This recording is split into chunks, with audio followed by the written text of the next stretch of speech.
Alas, his script was written long ago. In this scene, he was always fated to exit.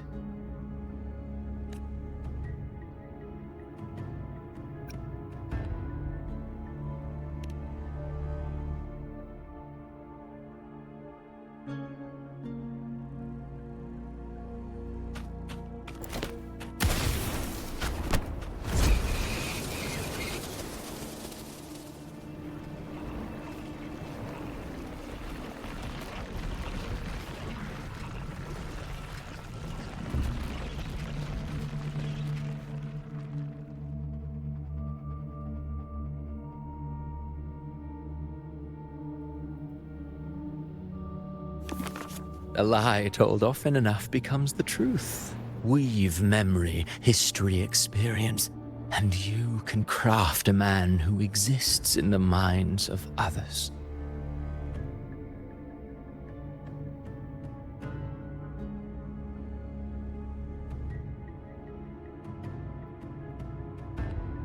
But to become truly real, that path was still far off. I merely gave him form, a mask of flesh and blood, fit to walk the world.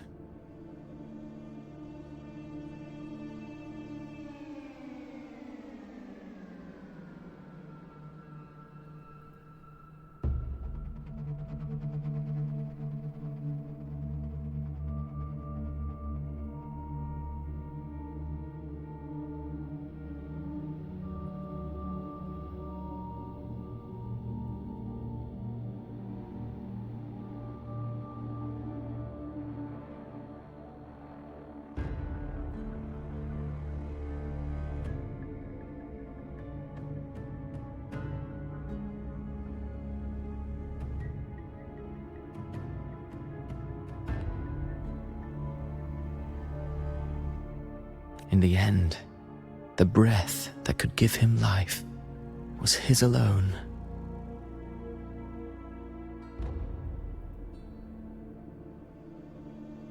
Oh, a being born of lies, grasping for meaning in a world that offers none.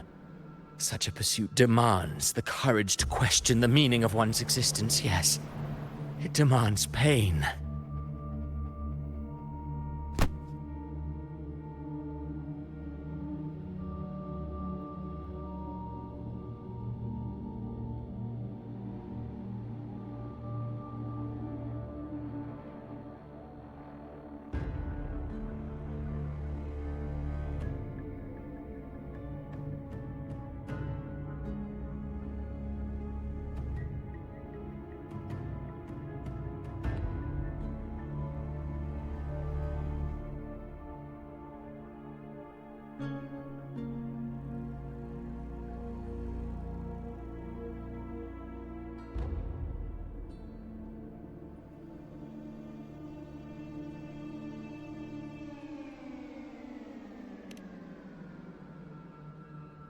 Did you not see?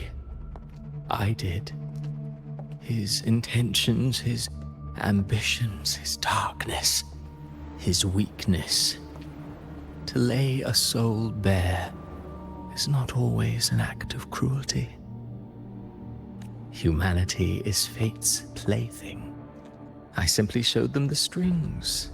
I lit the fire, the hunger that might ignite their free will. Through contradictions and conflicts, pain brings metamorphosis. Tragedy breeds transcendence. Only then may a soul rise beyond itself and touch the gates of immortality.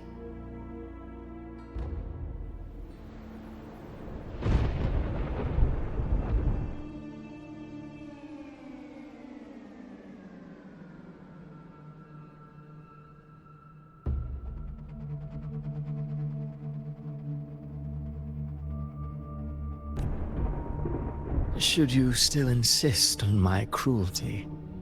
Well, high praise indeed.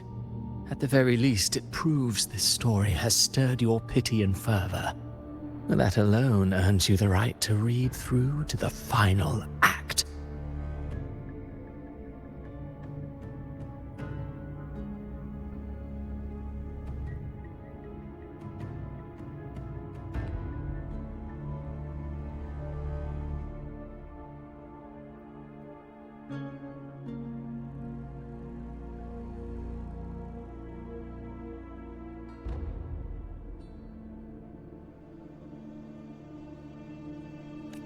Go then, to Septimont.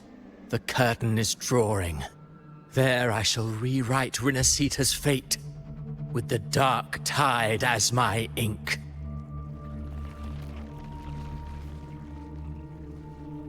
Will you suffer in silence beneath fate's poisoned arrows?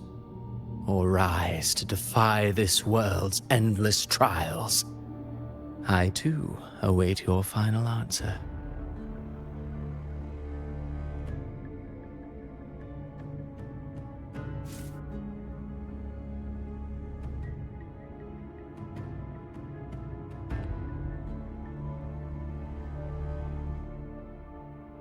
You brought ruin to Rinasita. You think you're just walking away?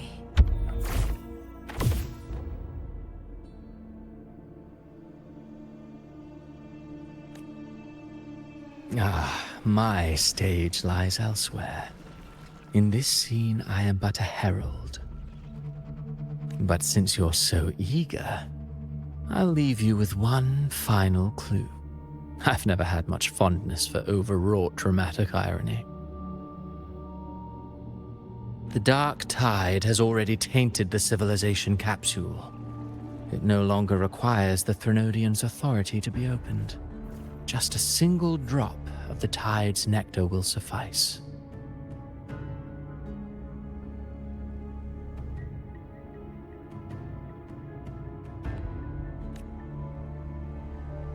So tell me, how could an existence born of the dark tide ever serve as its anchor of reality?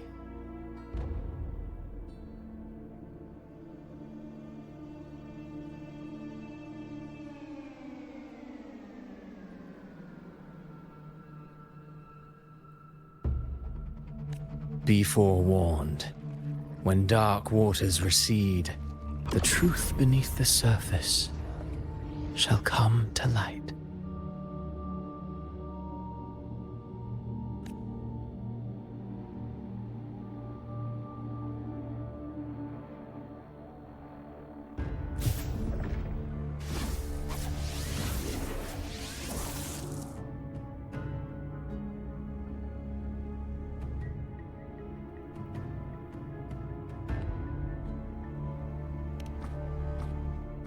The harbinger of the dark tide is the anchor of reality of all tidespawn. That means it must be a real existing person.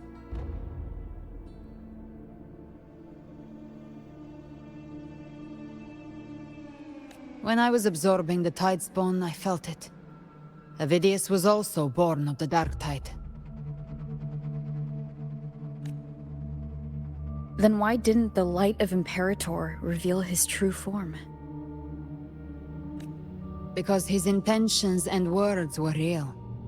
He may not have shone as brightly as the sun, but in walking beneath its light, he still caught its glow.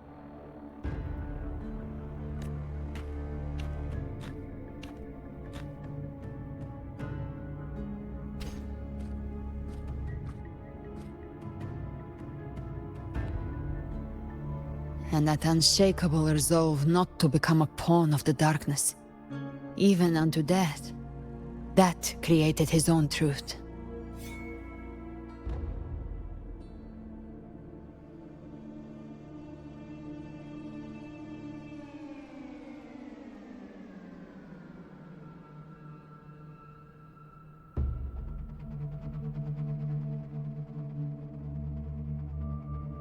That's why he played right into the Quill-Bearer's hands.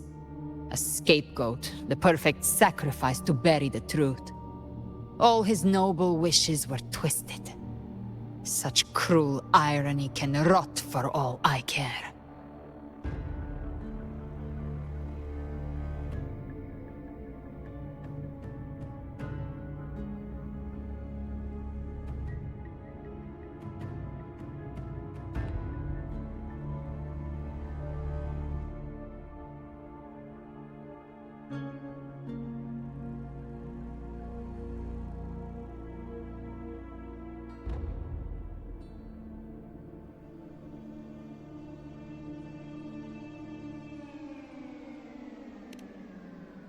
Avidius shouldn't have had to bear such a fate.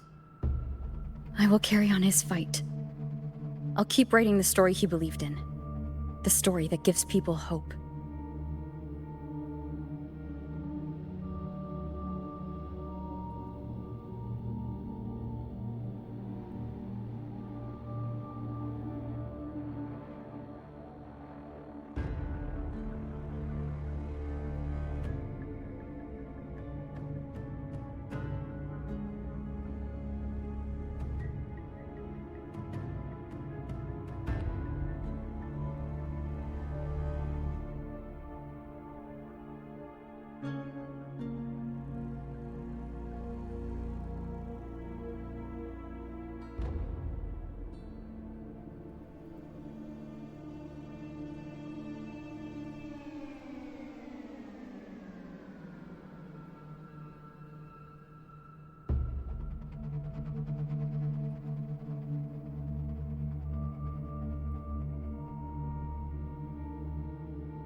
Yes.